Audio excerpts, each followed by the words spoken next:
The wheel of time turns and ages come and pass, leaving memories that become legend. Legend fades to myth, and even myth is long forgotten when the age that gave it birth comes again. Welcome to Through the Glass Columns, a Wheel of Time read-along podcast. Each week, we will be reading, discussing, and digesting a small selection from Robert Jordan's fantasy opus. This quest is led by Tylor, a true Wheel of Time warrior. I have all stories, ages that were and that will be. And I'll be joined by Greg, a complete novice to the Wheel of Time. The Wheel of Time and the wheel of a man's life turn alike without pity or mercy. Join us each week as we read the Wheel of Time in our own sweet time, traveling deeper and deeper through the glass columns. But what does that even mean? No. You don't get to find out yet.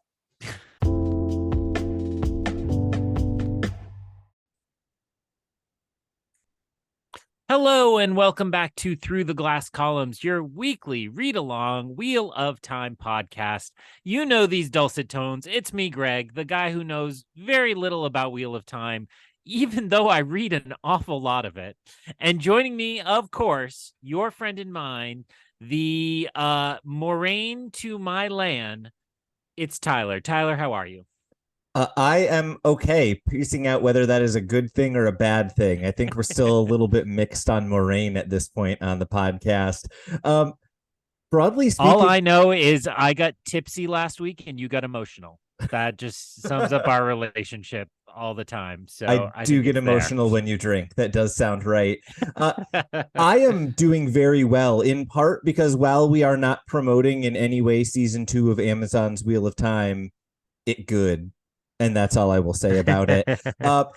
This is an interesting week for me in terms of our analysis, because we had talked a lot in the last couple of weeks about kind of like how it felt like the setup was really building, and it really felt like we were getting kind of the world building on top of character, on top of plot. And it felt like while they were kind of busy chapters, we still had lots of things to say. And my reaction upon reading them, and based on what I heard from you yesterday, also yours, is this might be a real quick podcast this week because the chess pieces were moving, but not a whole lot else was happening.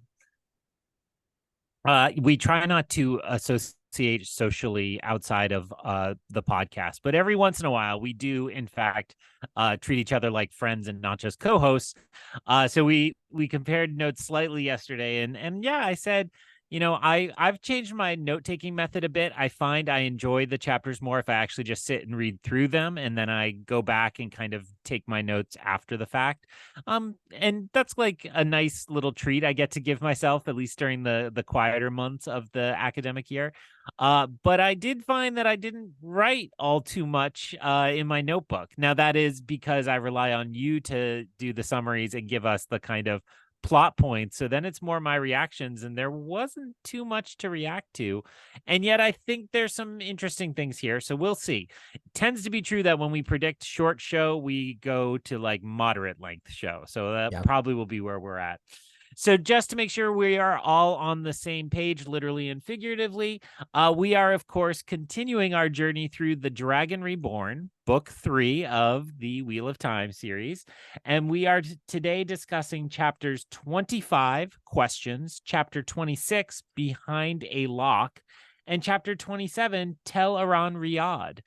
The fifth time you've made me say that on the podcast, and we hadn't even been there until we get to that third chapter. So I learned my lesson when you only said dark fiends once in the first episode and I let it go. Now I make you say the hard ones.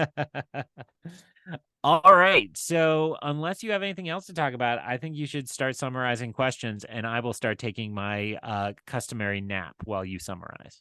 I'm just going to start with a bunch of jokes because Greg usually takes a drink. He didn't, damn it. Okay, Egwene watches Nynaeve kind of pace around the room while Elaine is studying the list of the Black Aja that they were given by Varen. We get a bit of a description of Egwene's dreams. They've been troubled. She's been dreaming of the Seanchan, and then she lists a wide variety of dreams that she says either feels like they are prophetic or they are about a ta'veren, and according to at least Anaya, who of course she doubts, any dream about a Ta'veren from a dreamer could potentially be important. I'm not going to go through all of the dreams right now because I'm going to make you talk about them in detail in the next section, Greg. So we'll get to that then.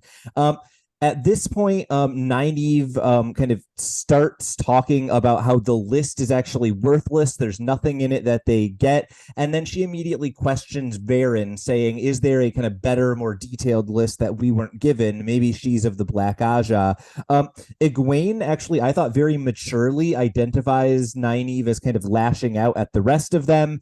And then we get a list of kind of new names, many of the Black Aja women who have left. We get details about them. And then Elaine makes the conclusion, this is all too neat. They are too spread out among the Aja and ages and everything else. And she concludes that one, that must mean that there are still Black Aja back in the tower, because otherwise they couldn't have done it this cleanly. And then secondly, and she's a little bit more doubtful about this, she thinks there must be a pattern to hide if they worked so hard to make sure it looked like there was no pattern. They then turn their attention to the list of Tel'aran'rhiod. It's not great. There's mention of balefire. A lot of things have unknown uses. Many of them have to do with dreaming, and a lot of them were last studied by Corainen Nedial, or however you pronounce that crazy name. And Egwene decides that she is going to enter the world of dreams, or Nynaeve decides she is going to enter the world of dreams, but Egwene says that since she is the dreamer, she's going to be the one who is going to go, and Nynaeve basically gets logicked out of the conversation. Egwene is going to be the one who is going. At this point, suddenly, Elsie Grinwell arrives in the room. She delivers a message from the Amerlin, gives them the location of the belongings of those left, that were left behind by the Black Aja who fled. And then the girls immediately think, why in the world did the Amerlin trust Elsie? And Egwene chases after her. She goes around a corner, Egwene follows, and suddenly, instead of Elsie around the corner, there is a woman in black and silver. Yes, you saw her symbol at the beginning of the chapter. It is, in fact, Lanfear. She commands Egwene to leave her alone. Egwene turns around for a second, realizes she doesn't want to do that, and when she turns back around, the woman is gone and she can find no trace of her. That is chapter 25 questions. I found this to be a really interesting, fascinating kind of mystery chapter. But it's a mystery chapter where all we get is really, really vague clues like you would get at the very beginning of a Sherlock Holmes book, where they don't want you to solve the mystery at all. And so, especially for a rereader, it feels like a chapter where I don't have a lot I can say without spoiling anything. So I'm curious what your thoughts were. Is this a plot-heavy chapter and that's why I'm feeling this? Or is it a chapter where there really isn't a ton going on? I think it's somewhere in between those two. How dare you give me a false dichotomy to choose from? So I think there's a lot here. It's just that the overwhelming sense that I get from the chapter is that they are at the end of their threads, right? Like they have this set of clues to follow, and we're supposed to feel frustrated by them, right? That, or on their behalf. Yeah. They are frustrated, so we are frustrated. So I think that exactly is how I ended up feeling. It's like, well, I get that there's these different clues, but all the clues are purposely masking whatever the truth is, and there's not enough to kind of keep pulling on. So I guess if I had to say what I thought the goal of the chapter was, it is to make it clear that they are pursuing this charge from the Amerlin seat. Yep. She kind of delivered the charge, and then we took a little pause until we got back to it. But two, that it's going to be much trickier than they anticipated. Yeah, and I think that what you're highlighting is what I am going to call the book about teenagers problem, which is that Robert Jordan is so good at writing a book about teenagers that it makes you frustrated because the main characters are teenagers. And I think the same thing is happening here. Robert Jordan is doing such a good job of making you feel like you're at a dead end and all you're getting is really vague clues, that it actually makes you feel frustrated in the way the characters are. And so you kind of go, bravo, Robert Jordan, you made me hate this chapter. And that's like a weird place to kind of end up. I think a really good example of this kind of what I'm calling frustrating vagueness, which I also find really exciting. I think a really good example of this is at the beginning of the chapter when we get a million Egwene dreams, none of which make any sense to the first time reader as far as I can tell. So I want to just run through my quick kind of Cliff's notes of these and make sure that if there's any thoughts you have or any context I can give, we kind of talk through that. So first, let's do the Egwene and Rand dreams. So Egwene dreams of the Seanchan, but she thinks that is probably just a normal nightmare. She dreams of her father in the chains of white cloaks. She dreams of Rand taking a crystal sword, never seeing that there is a thin net dropping over him. He sees Rand kneeling in a windy chamber where there are small dragon icons seemingly floating in the wind, and they eventually land on Rand's skin. She sees Rand walking into a dark hole. And she sees Rand confronting the Seanchan, although she doubts whether or not that may actually be a dream or just her nervousness around the Seanchan. Let's stop there, and then we can do the Perrin and Matt dreams separately. What are your thoughts here in terms of how much did you hate me making you have 2 bullet points about dreams? Well, I just want to say, true to form, my notes entirely skipped this section. So I was so poorly invested in it that I just kind of skipped over these. All of these read to me like they are, like real dreams, symbolic, right? They are metaphorical. So is, her dad really in chains right now? No, but that's what's at stake is the common people will be enslaved. And Okay. is Rand actually going to be caught in a net when he grabs the crystal sword? No, but the act of taking the sword is both, a rise in his power and a trap for his destiny, right? So I think that's kind of how I quickly read through all of those. It's like, okay, these are, fairly good symbolic representations of the quandaries that each of these characters is in, or the different feelings Egwene has about those quandaries. I think that is a good and interesting read. The one thing that I want to encourage, which I don't think is necessarily true of all of these, but this is the least spoilery way I can do this. I am counting 5 prophecies that I just listed off. 4 of them literally come true. Okay. So just not saying all of them have to, but make sure that we're investing enough time in these dreams to recognize Robert Jordan doesn't play the beautiful poetry that doesn't actually mean what you expect it to game. He plays the literal translation of truth that doesn't always mean what you think it does game. And so I just want to maybe mention that and gently chide you. Next set of prophecies. I was gonna say, I like whatever you said just amounted to, Greg, you were wrong, but it was the nicest way you could possibly say, Greg, you were wrong. So I appreciate that at the same time. Good. I managed to be nice. I'm and happy. It's the educator coming back out in you as we return to that season. And then in that regard, it just starts to feel like Min. So then I have some questions about why, within the context of this story, do we need 2 of these characters, 2 people who can see flashes, right? And again, we've experienced enough Robert Jordan. I assume there's a reason, if only 2 different groups of characters need flashes at different times. My but answer is just we need 800 flashes, and we don't want to all do that from one character. But cool. Walk me through the next set then. Okay. Perrin has a falcon and a hawk on each shoulder. Both of them are female. The hawk has a leash that she is trying to attach to him, and Egwene is not happy with that association because she obviously does not enjoy leashes. She sees Perrin with a beard leading an army of wolves that stretches across the horizon. She sees Matt placing his eye on a on a scale.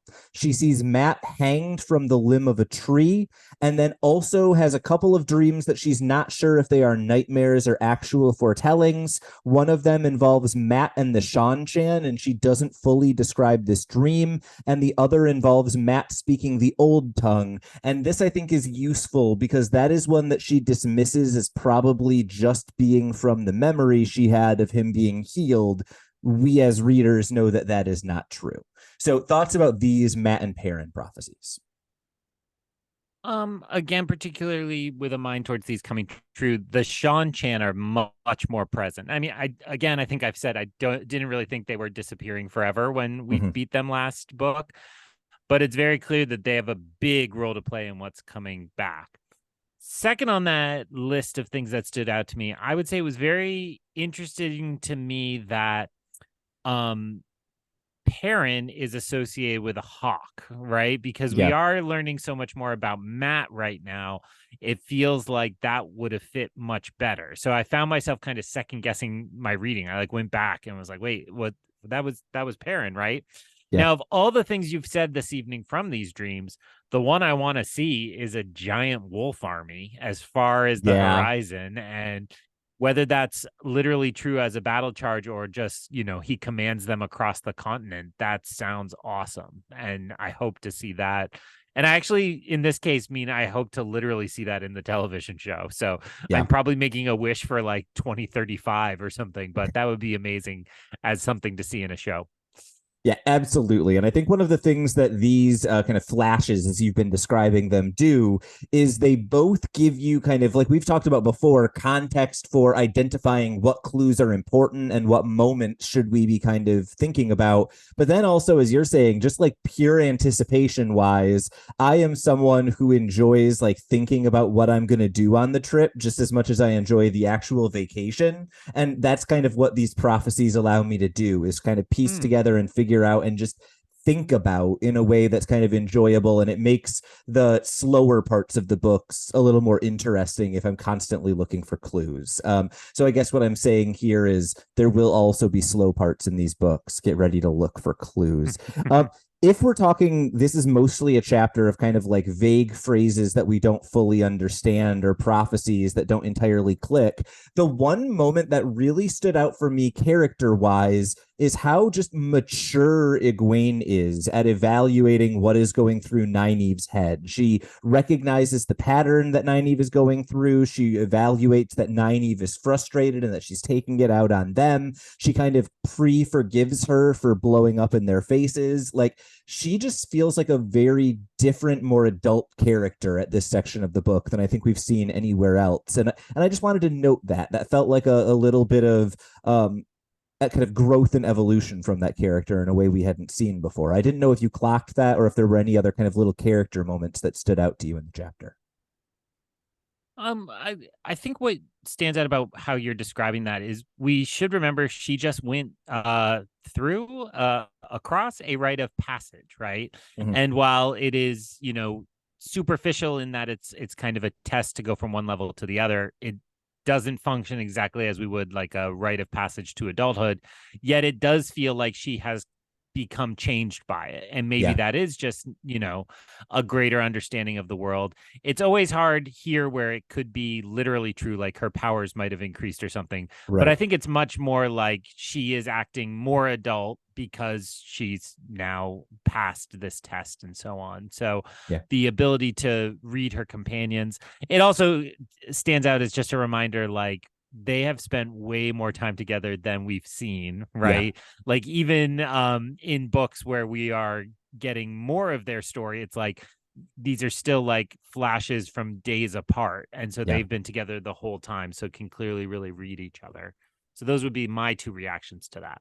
Yeah, and I think that's mostly what we get out of this chapter in terms of character moments, right? And so the next thing that I have to bring up, of course, is a list of vague terms that we don't really know much about. The list of Tel'aran'rhiod was the thing that really stood out to me, although we also have the list of the Aes Sedai who ran, and a few of them get kind of brief descriptions or sketches. For me, two phrases really stood out here. One is we get all of this stuff about Tel'aran'rhiod related to dreaming and that really, I think, frames kind of what we're going to see from this plot line potentially going forward. And then the other thing that I found interesting is a phrase that we have seen pop up 3 or 4 times throughout this book. Balefire is at it once again. So I'm curious what your thought was on what is basically a list of vague clues that are somehow even more vague than prophecies. I was much more intrigued by the fact that there had been an Aes Sedai, and you just said the name a moment ago, Nidil, or Yes, I think that's right. who is that? Nidal, something like that. Yeah. Nadal, who had been examining these thoroughly, Yeah. seemingly all before they got taken. So, it's worth do we noting. know if that is one of the missing? Yeah, explain who that is. Yes. So Varen had mentioned her a few chapters ago when she gave Egwene the ring, which was also a Tel'aran'rhiod that Coirin, I think is her name, something along those lines. I'll wait until they say it in the show. Rhiannon. Corianin. Thank you. She you missed a syllable in the middle, but I don't know the pronunciation. She was an Aes Sedai. I think they said she died maybe 100, 200 years ago, and she was the last known dreamer in the tower. And so she had studied a number of Tel'aran'rhiod relating to dreaming. That makes a lot of sense to me. But that's all the detail that we've gotten about her so far. Was a dreamer, studied Tel'aran'rhiod, nothing else really. And you would fill us in if, I mean, so hundreds of years ago answers the question, not at all related to the current Black Aja, but perhaps somehow could pass a list to somebody that these are what's in there, right? Yes. It is worth noting, I think we got our first reference. I forget if it was in this chapter or maybe 1 or 2 later. Apologies if I'm slightly mixing the streams. But I think we did get one of our, or maybe it was actually the previous chapter last week. We may have gotten our first reference to Aes Sedai living longer than other people. So while we're talking about a couple 100 years, it is worth noting that is potentially like in the last generation, Aes Sedai wise. We have no idea how much longer we are talking about, but there has been, I believe, at least one reference to Aes Sedai living longer than others. And so I want to know more because where my mind went is somebody made a list, made a catalog of what's been here and what its abilities were. I would assume that that person, Corianin, then could identify what these do, if that's lost knowledge, if that's just like sensing it out or something. And obviously the Black Aja wouldn't have just grabbed random stuff. So they know what these things do, or they have a clear sense that they will help them in their ongoing efforts and plot. A possibility that I had not considered in any of my previous however many rereads, 4 complete, however many I did before those last 3 books came out. I had never, I think, really tracked down the possibility that Corianin could have been of the Black Aja. Because if we're thinking the Black Aja knows what these items do, the rest of the Aes Sedai don't, one possibility there is that she was of the Black Aja and gave that information to them and didn't share it with the rest of the Aes Sedai. So this might actually be a theory that I'm going to like keep in my pocket and try to track down either proof of or contradiction to as we work through it, because that's an interesting kind of 2 facts that you, when you put next to each other, might suggest something, but I don't think we have enough evidence yet to say that is true. Sounds good to me. Let's keep track of it. Let's figure it out. But I have no further insight. That'd be great if I had an insight. It's like, actually, Tyler, here's what it means. In that case, Elsie Grinwell. And I mostly want to mention Elsie Grinwell for 2 reasons. One is this is the second time that Elsie Grinwell has done something really weird in the last 2 weeks, right? She was also notably awkward around Matt in the previous week before he got to his fight with the boys. And now Elsie shows up with information from the Amyrlin that the Amyrlin absolutely never should have trusted to Elsie. And then she vanishes around the corner and, oh no, look, it's Lanfear. So I'm curious, what's your take on what we've been seeing from Elsie Grinwell in the last 2 weeks. I mean, I thought it was pretty clear that the clue at the end of the chapter is that she is being controlled by Lanfear, right? So we have this moment where Egwene like hears Lanfear say to leave and starts to do it, and then it's like, wait, why am I leaving? Kind of. Yeah. And I don't know if your college had hypnotists come through. That every time ours did, there was always like the person who was like doing something goofy, and then it broke and they like got ushered off stage, and it's like the rest of these people will continue to pretend they're on a magic carpet or whatever they're being assigned at that moment, but you are not actually, you're just up here and now it's time to go. And so it felt to me like that was the clue to say Elsie has been under Lanfear's manipulation, and whatever she's been up to, I would assume what we've seen and what we haven't seen is because she's being shoved around, by Lanfear. Excellent theory. I can comment on it no more. Do you have any last thoughts on the chapter before we move on to Behind a Lock? No, you nailed it, because my last one is just mind control ? So we're there. I don't see anything else we missed. But I would just know poor Elsie, right? Yeah. Nobody respects her, whether she's under mind control or not. She's just trying to live life and having a hard time. I am somebody who went from humble rural roots to the big city academia, and so I feel you, Elsie. I'm there with you. I know people like this. I was a person like this. Yeah. On to chapter 26. Chapter 26, Behind a Lock, is a chapter where my notes are 2 very short paragraphs. Egwene returns. At first, Nynaeve is mad that Elsie got away, and then when she hears the full story, they conclude that the woman in the hallway must have been an Aes Sedai. They go to the library, and then below they have to channel for light. And when they get down into the room that they were told has all of the Black Aja's possessions, it is locked. Nynaeve starts to get mad at the lock so that she can channel. As she is doing so, Egwene does something with the power and changes something about the chain, and then when Nynaeve uses her magically summoned crowbar, it snaps immediately with almost no force. They search in the room and find a number of clues that point to the city of Tyr, but then of course they realize that there are too many of those clues for it possibly to be an accident, so they include that it is almost certainly bait for a trap. They are unsure how to proceed and decide that they need to go through with their original plan of going into the dream and see if that can give any context to whether they need to go to Tyr or not. End of chapter. I have very little to say about this. It's well executed. It feels like they're going deep into the bowels and don't understand what's happening and are discovering clues and realizing they're in deeper than they thought. And that's what I have to say about that. What are your thoughts on this chapter, Greg? My biggest note for the chapter is, of course, to channel the good Admiral Akbar and say it's a trap, because that's the obvious takeaway here. And we'll give Robert Jordan a lot of credit to have it be that one chapter ago it was the fact that there was no pattern is unsettling, and here it's the fact that there is a strong, clear pattern is unsettling. And I completely felt both of those in each of those moments. I was like, good on you for seeing that all these people evenly spaced, age, geography, all that means that they're hiding something.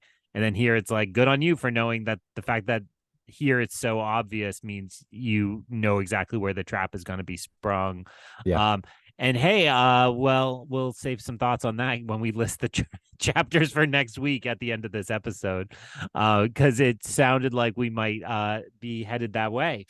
Before we actually say anything else, I just want to really quickly rewind sound effect. There was one last thing I did actually want to mention about the last chapter, if you don't mind. Better than I would have done. Excellent work. Sound effect. In this chapter, when we get the description of all of the Tel'aran'rhiod that were taken, one of the Tel'aran'rhiod that is described is a circle of dice with 6 pips upward that are linked together that can alter chance. And I just wanted to very quickly note that is Matt's chapter icon. And while he does not have that object in or near his possession, it's an interesting connection that I just wanted to briefly shine a light on. fast forward sound effect, you can now talk about what you were going to. Well, first I'll say that I did clock that in the moment, and what I thought was very intriguing about that is I had interpreted the chapter symbol as, yes, these are evenly spaced dice, but that's just, somebody threw them and that's how they landed. So it was very curious to me that this is actually a carved ring of dice and an actual object. So, hey, let's go back to chapter 26. Wow, that was great. You're doing the sound effects on this show from now on. Congratulations on your promotion. So so what's the takeaway of this chapter? They are behind. They are being outplayed in every single way. And I think all of that is what we were supposed to see here. Now, I assume the other piece you want to talk about is these weird moments with the power, which I will say in my reading, I found very confusing. That was definitely one where I read the paragraphs and I'm like, wait, what just happened? And had to go back through it. So yeah, talk to me about what I need to understand about that. So I think the thing that is interesting to me here is that what we are seeing is the girls doing things with the power that they clearly don't understand as they are doing them. And so there's a lot of kind of open-endedness to that, right? Is that because some of the like old blood stuff that we were seeing with Matt and Perrin is coming out in them and they're channeling in ways that are instinctive? Is it that these girls have some like intuitive understanding of the power that's letting them stretch? Is it that they are just learning so much that they're occasionally almost like learning things by osmosis? There's lots of hypotheses here, but what I see in this chapter is Nynaeve being able to create a pry bar, which is clearly something that she was not taught to do with the power. Egwene altering the composition of a chain without understanding what she has done at all. And I'm pretty sure it was in this chapter, right, that Elaine stuck a ball of light to the wall and didn't realize that she could until after she had done it. Sounds right. Yeah, so all of those together are girls using powers that they didn't know they could do. Sounds like my high school years. Hey-o.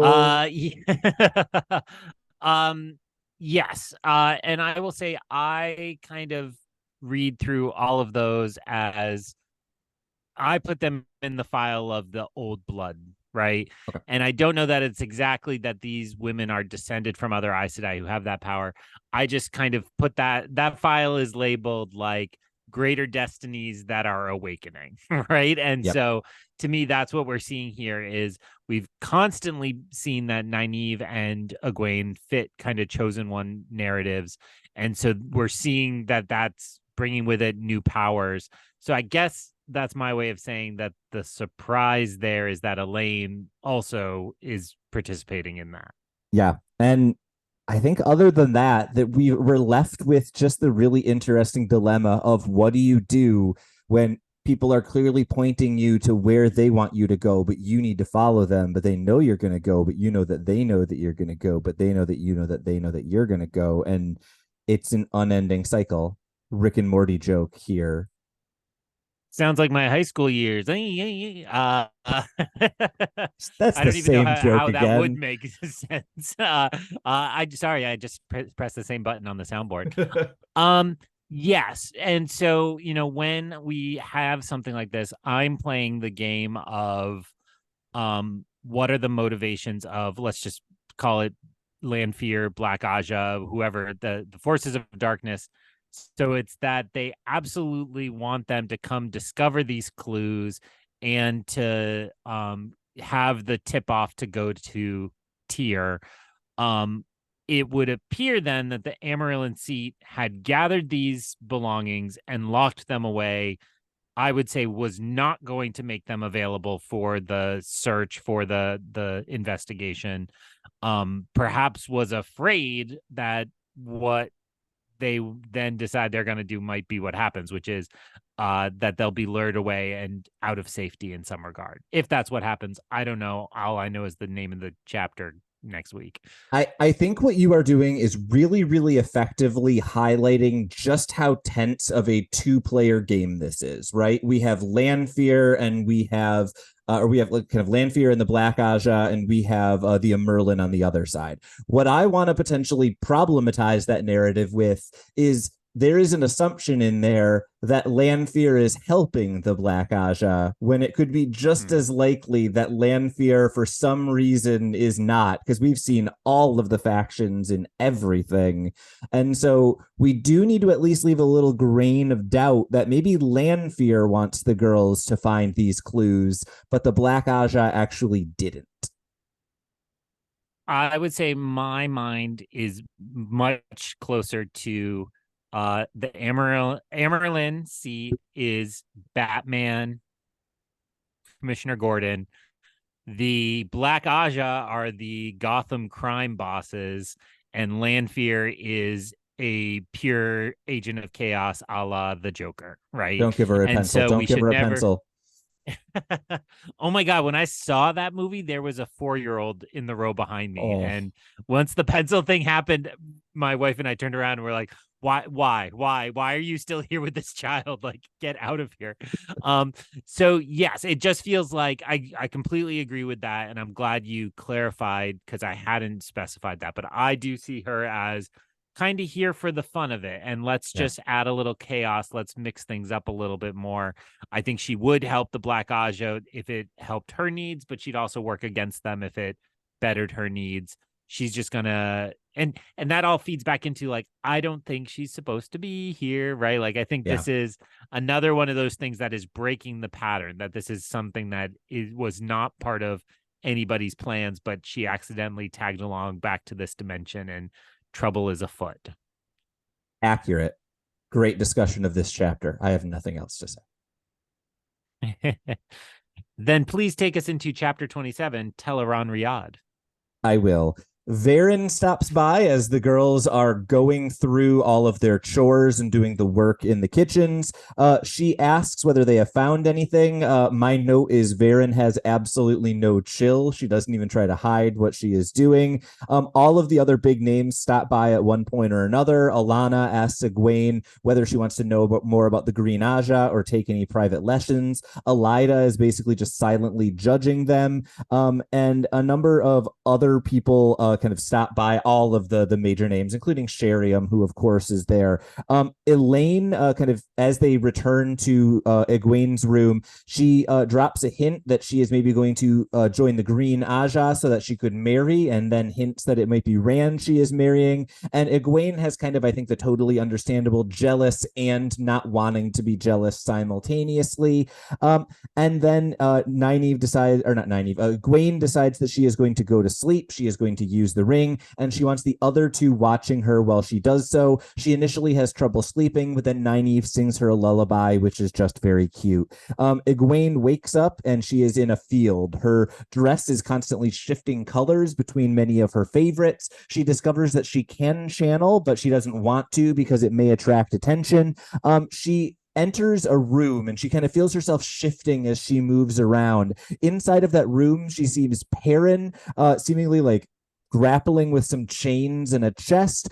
She also sees a wolf, who it is revealed at the end of this scene is Hopper. As he tries to lunge at her, Perrin tries to stop him, and then she moves elsewhere. She is then at a fire where Rand is there. He reacts quite poorly, saying that he's been tormented by many other people from his past. He doesn't believe that Egwene is actually Egwene. He thinks that she is Baal-Zaman, and he draws his sword of flames and she runs away. Then Egwene basically gets desperate to find what she wants. She closes her eyes and thinks about being taken where she needs to be. And then suddenly she hears a woman's voice. She is in a large chamber with a number of columns. It is presumably the room where Kalendor is, as in a moment she sees the crystal sword. And she is talking to an old woman who names herself Sylvie. Egwene asks about Sylvie mentioned secrets at one point in her kind of almost rambling discussion. And when she says secrets and Egwene asks about it, she then mentions plots, saying that many pretend to serve the Great Lord, and says that Ishamael is a fool. When Egwene asks about this, she basically brushes it off, saying it's a fun way to make the Forsaken not seem like a big deal. And then she starts talking about Kalendor, the crystal sword that is in the room. She says that when when the dragon takes it, that will be the first proof that Luz Theron has come back. And then when Egwene starts kind of trying to probe towards the sword with the power, she finds that there are both weaves of Saidar and Saidine, and she can only see the female weaves, but not the male ones. At this point, Sylvie says he is coming, so we need to leave. And then when Egwene doesn't know how to leave, Sylvie rips the ring off of her neck, and then Egwene wakes screaming and in pain. She insists that next time she goes into the dream that the girls agree to a time when she will be awakened. And then she tells them everything that happened, and all of the things that she saw, except for what happened with Perrin. She thinks of that as relatively private. They agree they need to go to Tyr. That is what the dream told them. And then Elaine says that she's going to go, but she needs to get a letter to her mother, and she is worried that she needs to get that letter to her mother without the Amerlin seeing it, because she doesn't want the Amerlin to know that she is going. They agree that they will leave the next day. That gives the Merlin a chance to contact them if she wants to, and otherwise they are going to go. Egwene realizes she is afraid to go to sleep, and so they all spend the night in the room together. That's adorable. It's a chapter about dreams. Greg, how'd you do? Ugh. Well, thankfully, I just got a really nice long nap in while you were doing that description. So, I'm trying, right? Because I see dreams becoming a larger and bigger part of this. I obviously knew as soon as I saw this chapter title where we were headed as a part of that. So, I think the more I can think of Egwene as almost like um lucid dreaming, like being very conscious of her choices and trying to manipulate and learn things within them. I think that helps, right? Like a Okay. warrior in the land of the dream instead of just somebody dreaming. Um, but then in that regard, it's like as we're getting all these flashes, I have trouble figuring out what new I'm supposed to take from these. Yeah. And we can go through them all in turn, but so much of what we're hearing is like repetition with what we already know. Like Yeah. we get it, right? So it's clear Calendar is the Toman's head of this book, Yeah. right? Like everything is leading there into a pivotal moment where Rand will take the sword without taking the sword and be in a net, but not really a net or what have you, Just right? super ridiculous, crazy note. We're talking about Toman's head, which we had previously been referring to as being in Falme. Falm. I hate the TV show. Go ahead. Balm? Falm. Falm? I Falm. really thought you were pausing to make another Falm Toman's head penis of No. the continent joke, but now I'm just disappointed. I thought you were gonna Yeah. be like, and guess what? Calendar is shaped like a butt or something. That would be great. So we'll see. um, so that's what I want. I want to know what I'm supposed to be taking from these that's new and different, because again, as listeners will recall, part of what frustrates me about dreams like this is that I feel like the writer is just being too clever by half, right? Yeah. By giving you flashes of what's going to happen so that later they can be like, see, look, it happened. And I just always think, yep, you had a plan. That's what most writers have, so good on you. All that I can really say to assuage that in this case is that this is a typical version of that plan that we are seeing in this chapter. And so I think the payoff is a little bit better. But given that we haven't gotten the payoff yet, I can't really say too much else about it. In general, though, I think your broad criticism that what Egwene is learning in this chapter are things that the reader already knows is 100% accurate. I think if Robert Jordan had pulled the trick that he is pulling of having Egwene going into Perrin streams and Rand streams, and we'll see how potentially that plays out, I think that is a smart, interesting idea. But then you're right. Literally 2 chapters ago, we were talking about Egwene having dreams about Perrin that were way more interesting than the vision that we get here, which confirms that Perrin knows a wolf named Hopper, which I'm pretty sure we were aware of. And kind of the same thing with Rand, right? He's paranoid and he's worried that the Dark One's after him. We got that from our last look in with him. So I think for me, then, this feels like a the setup for a really good chapter that needed just a little bit more fresh world building or fresh character instead of kind of rehashing, which is what we get.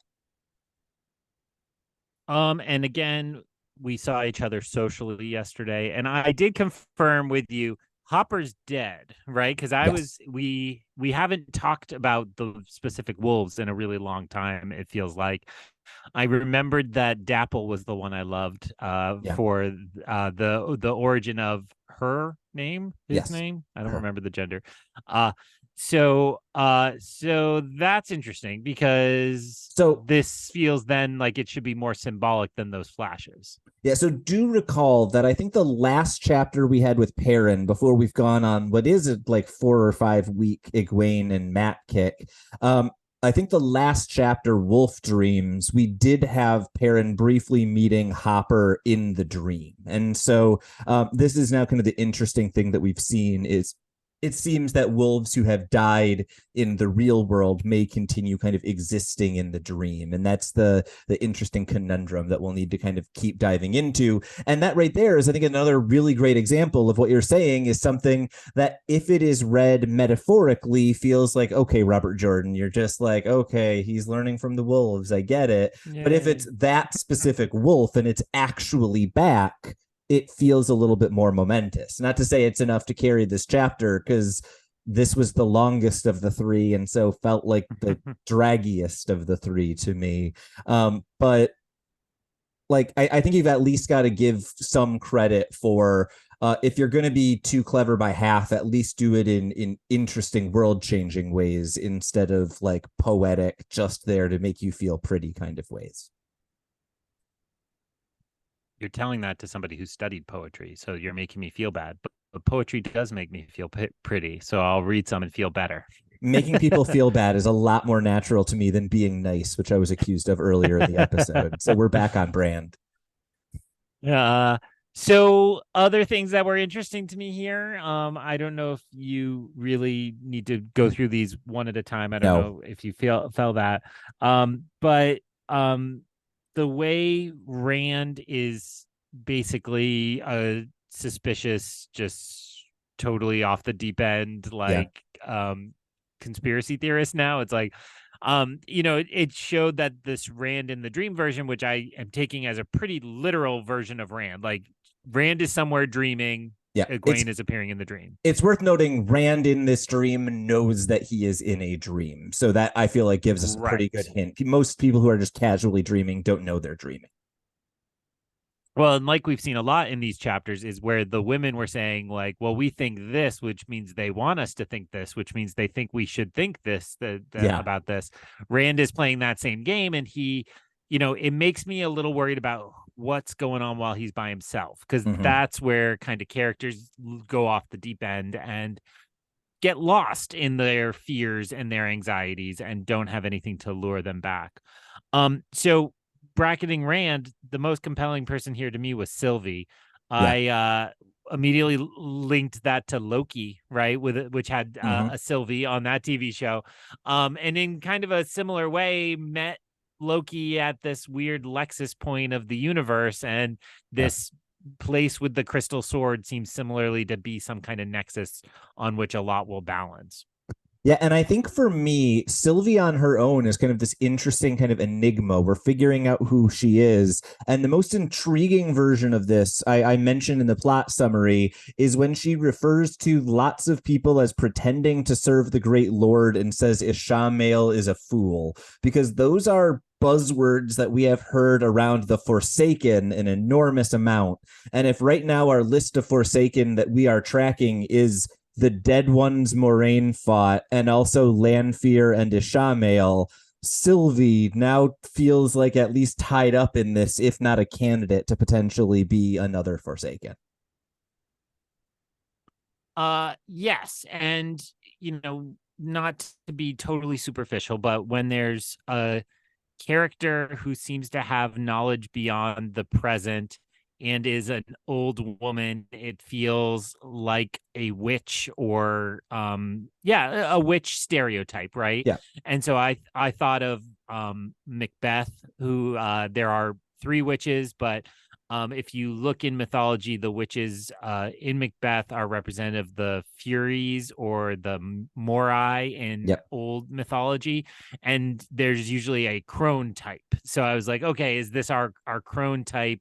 Yep. There's usually a beautiful maiden type. We have one of those already, so it does feel like we are playing with these kind of familiar tropes from not just a single branch of mythology, but lots of mythology. Yeah, and I think it's been maybe an entire book since I have brought up the nonfiction Wheel of Time book that I read.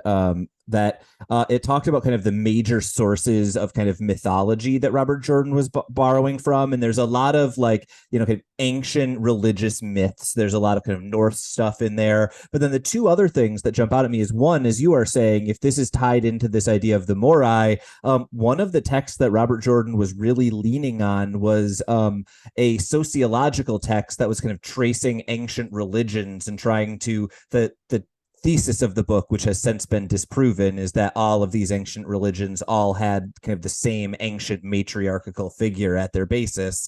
But in general, Robert Jordan was interested in kind of past religious traditions that had some sort of female representation or female at the center. And then he was also very interested in the kind of weak spot in my reading of Wheel of Time. He did a lot of work with the Arthurian legend, and we know that there are all sorts of crone types and beautiful women with magical powers and temptresses and all of those things embedded in that myth, whose names I do not know at all, but I'm sure one of them sounds like Sylvie.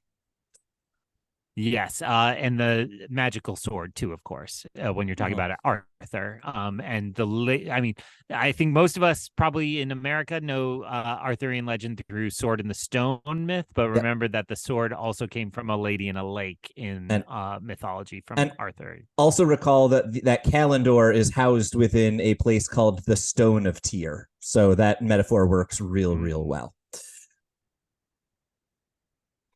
Greg is typing, Yes. so I'm going to keep talking. Uh, No, I was Googling to see if the lady in the lake was a Sylvie like name. It is Vivian or Nimue. So which is half of we're not the it's not that easy for us. one of those is actually half of the origin of Nynaeve, if I'm recalling correctly. Nice. Nice. Uh, so if we're thinking about Sylvie as being kind of this interesting, mysterious figure, the other thing that jumped out at me is at the end of this section with Sylvie, Sylvie says he is coming. And she says that he kind of looks at Kalendor and is either planning or coming for it, or she's kind of vague about exactly what is happening. In my mind, the prime suspect, was Rand, but I could also see, if we're thinking about a net falling on Rand when he comes for Kalendor, he could also potentially be whoever is setting that either metaphorical or literal trap. So I'm curious what your thoughts were on kind of the missing piece, the elephant in the room, he who is coming to the chamber. The elephant not in the room because he's coming. I guess that's true. Yes. I went immediately to Baalzamon, and the way she says it's just dangerous because you've been here. That tied into what we were just discussing about the Furies and the Fates and the Morai. Yeah. That it's like a truth that is now a like solid part of the rest of this book is the fact Egwene, it's now known that Egwene has been to this place, so she is now much more a part of the resolution of this than I think she was previously. Yeah, that's a really great observation. Unless you have anything else to say about her dream, I think my last comment on this chapter is just generally speaking, I thought Egwene's kind of panic and then kind of sense of acceptance and almost like reassurance from the other girls just worked really well. It's a brief scene. It doesn't do much other than give you Egwene's kind of state of mind and set up what's going to happen, presumably in the next couple chapters. But I thought it worked after kind of a draggy, not ideal dream sequence. I thought this little bedroom sequence was a solid page and a half that was worth reading. Yeah, it reminds us of the humans at the heart of this story. And I think that is important when we've spent not just this chapter, but a few in kind of bigger plotting and concerns. It's remember that these are the characters we care about and that they are suffering through these events, right? And Yeah. and again, I especially with Egwene, it's like and they've been suffering for a few books now, and it's easy to kind of get lost on that fact. So I loved the final beat. You know, I'm a giant Star Wars fan, but particularly an Obi-Wan Kenobi fan. And I have always loved the moment where Anakin says, I sense a trap. Next move, and Obi-Wan says, spring the trap, right? And so it felt very much in that spirit of let's just go to spring it, and then we get to see who our enemy is. You know, win or lose, we learn more information and we continue down the path. So despite it being kind of a chapter for me, maybe not my favorite group of 3 chapters in this book so far, I found myself really interested in continuing on. So if you have no more thoughts, tell us where we're reading for next week. So we've got 3 chapters coming up next week. And if you're kind of describing this felt like the move the pieces around a little bit, not the most exciting, it's worth noting where we're at right now is 42% of the way through this book-ish. And so what that means to me is a lot of times Robert Jordan, I feel like, is a second half of the book writer, and we're almost there. And we will be getting just about there next week as we read chapter 28, A Way Out, chapter 29, A Trap to Spring, and chapter 30, The First Toss. And these are 3 chapters that will kind of continue us along the path that we have been going. And I think a couple of weeks ago, we used every single metaphor that we could come up with, the powder kegs and the last clicks and the what have you. We are getting towards just a couple of weeks until one of my countdowns finally hits 0. And then I have a bunch of countdowns that will go off in the next year. There's some good stuff coming, y'all, through the glass columns. So ends another episode of Through the Glass Columns. We thank you for joining us and continuing with us on our quest to cover all of the Wheel of Time in our own sweet time. This podcast features original content developed by Tylor Orm and Greg Cass and is not in any way affiliated with, associated with, or condoned by the Robert Jordan Estate, Tor Fantasy, or Amazon. All content is intended for entertainment and educational purposes only. If you're enjoying this podcast, please seek out the books from your local bookshop or library and join us as we continue our journey. If you'd like to contact us to share your thoughts or give feedback, you can email us at throughtheglasscolumns@gmail.com or find us on Instagram and Twitter by searching Through the Glass Columns. Thank you once again for being part of this community. If you're enjoying the show, please subscribe to the show, leave us a review wherever you're listening, and recommend this show on your social media to help us grow our community. We look forward to welcoming you back next time through the Glass Columns.